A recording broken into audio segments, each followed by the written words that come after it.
What's going on, everyone? Welcome back to another episode of Landing on the Plains, all things Auburn football from someone who really lived it.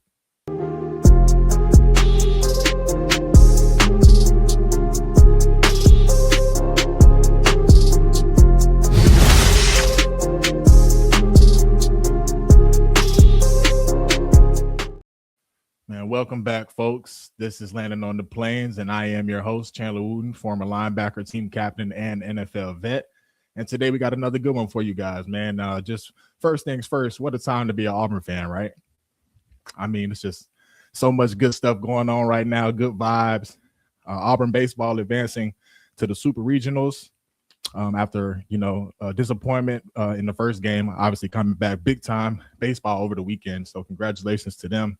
And, man, it's just a lot of good stuff going on, good vibes, man. Recruiting is going really well right now. So we're going to be talking about that as well.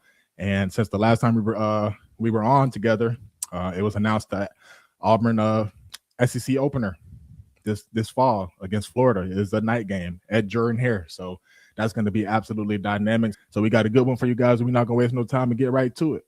So as I just mentioned, right, everything is just better when it feels like your school is just hitting on all cylinders, man, and just especially in the athletic department. So yes, I played football, but there's just a lot of school pride within me. And so I went to a ton of basketball games, women basketball games, gymnastics, like you name it. I mean, me and Malcolm Askew, we was there. Like we went to everything together, like softball, baseball. So to be able to see Auburn baseball to advance to the Super Regionals was big time. And, it just takes me back to my junior year, 2019, when we were pretty damn good in football. We had a great year that year. And that's the year that Auburn also went to the Final Four, also went to Omaha for the College World Series. And so you just remember that kind of buzz around town, right? Like you remember like just the vibes around the city and just how everybody was supporting each other. Like the Auburn faithful just had so much to cheer for. And so like those are the vibes that we wanted to get back. And so even just during that time, like it feels like even the food tastes better. Like it's hard to explain, but like the food tastes better around town. Like the air is more crisp. I don't know how to explain it, but like everything is just better when everything is hitting on all cylinders, man, like I said. And so again, congratulations to baseball. And so yeah, I feel like we just hitting on all cylinders right now, which leads me to Alex Golesh and this staff and the momentum that we're not just at this point building, but that we're sustaining. Like I look at when coach took this job, right? Obviously, one of the questions were, and we're going to dive a little bit more into this a little bit later, but one of the questions were, what about the recruits, right? What about, the guys that we have on the team currently that we don't want to lose? And so there were people out there like, we shouldn't fire Hugh Freeze because we need to keep the roster intact, and we need to keep this recruit or this person and that person. And, the on-field success will come. We've got all this talent, this, that, and the third. And no, like it's time to clean house and we're going to be just fine. And I think this is evidence of that. And so I don't think we're off to just a great start. We're off to a phenomenal start. And I think that just puts us ahead of the game, like heading into obviously the summertime now and into the fall. And so, like I said, the question was, recruits this, recruits that. And I think what this staff is showing right now, especially early on, is that really, I think a couple things. I think first and foremost, I think one of the things they're showing is obviously, like I said, recruiting is going to be just fine. But most importantly, I think they're showing that they don't mind going anywhere in the country to go get it. And so I think that's one of the things that's sticking out to me because, yes, obviously Georgia, Alabama, Florida, like these deep South states, right? Those are going to be our stomping grounds. That's always been our stomping grounds. Those will always be our stomping grounds. But I mean, right now we've got guys committed from Tennessee, St. Louis, got a dude from Delaware. Like we're in contention for guys from Maryland. So, I mean, it's just like this staff is showing that they can identify talent and they don't mind going to go get it. And so to me, that's a green flag because that means they're not afraid to put boots on the ground. They're not afraid to make relationships. They're not afraid to, make it happen. And so I think, like I said, that's a green flag for me. So like I said, we've really been building a lot of momentum here recently over the last couple of weeks, really last month or so in recruiting wise. And over the last couple of days, we've had a number of commitments. one of them being from cornerback Nash Johnson III, who is from my neck of the woods. So shout out to Georgia. And so really we've kind of got like a little prior connection just because I was recently at his high school and I spoke to him, was able to have that privilege to speak to them and share a little bit about my testimony and just what it takes to get to that next level. And so he also has a coach who coached me in high school, one of my great mentors. And I was actually able to also see him at A-Day. And so to see him commit and be headed towards the Plains is amazing to me. You talk about a guy with a big frame, like cornerback, 6'1", 6'2" ish, already 180 ish. So I mean, he's got room to fill out. And you talk about a guy that I'm pretty high on, like he's one of them. And so I'm excited about that. And like I said, man, coming from my neck of the woods, I know he's coached well at the school he's at, come from a big time program. And another thing that I really like is like we're finally getting some size, man, like just not just at corner, but like really everywhere. And I think this staff is really prioritizing like who they want and the type of guys they want and who fits that mold, and they're going to get them, man. And so it's obvious that cornerbacks coach DVD, he likes big corners. All of his corners, he's on the Coach Prime timeline and method. And so it seems like if you're not, 6 foot and above, he's not really trying to mess with you, which I'm fine with. And I think corners can come from all shapes and sizes. I think you can be a dog at 5'9", 5'10", but for him to be so convicted in what he feels is, his mold and his guys, I'm rocking with it. And so, I mean, we're going to look out there and see nothing but 6'1", 6'2" corners out there. And so it's going to be different, man. And so I'm excited to see it. Obviously, we also got more commitments, right? Talking about guys highly sought after. Talking about the number 2 kicker in the country. So, I mean, obviously, it might not be splashy. Like, nobody's throwing a parade over a kicker, but at the same time, like, it's important. And not only is it important, but I think it's big time from the staff just because I think it aligns with your current excellent kicker in Alex McPherson, who, as far as his timeline, maybe have another year or 2 left. And so you bring in a guy right now who can, maybe even sit for a year and not have to come in, right away. I think it's big time. So I think that's important that we hit that right now, get him in, locked in early to be able to, kind of get that out the way. And then, just to kind of piggyback off that Alex McPherson point, just I don't think enough people have also been talking about that point, just the fact that he looks so healthy at A-Day. Obviously getting the kicker from high school is big time, but, it made me start thinking about our own kicker that we got currently. Just the fact that I momentarily forgot, like, my boy was out there bombing 50+ yarders at A-Day. And so it was awesome to see him back healthy, man. And I'm excited to see what he does this season because, like, man, we've been missing that. We missed that for sure last year. It was times where, we got to the 20, 25-yard line and it wasn't even a surefire thing. We were coming away with points. It was damn near to the point unless it was 4th and long, we had to go for it. And so I think him being back to, near to all the way back healthy is going to be big time for us. And just rounding out the recent commits, our offensive tackle, Rance Brown, as well as 4-star running back Kingston Miles. And so I think when you just talk about the momentum that we're building, and it's not just including what's already happened, it's also what's on the horizon. Like, it's not going to stop. It's going to keep getting better. It's going to keep growing, getting even more crazy.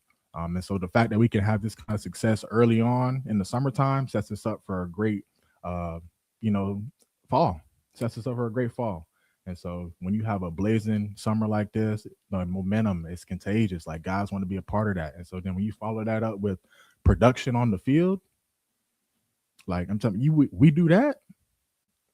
There's no ceiling on what we can do and accomplish and continue to grow and build this thing. And so that's what we got to continue to get to.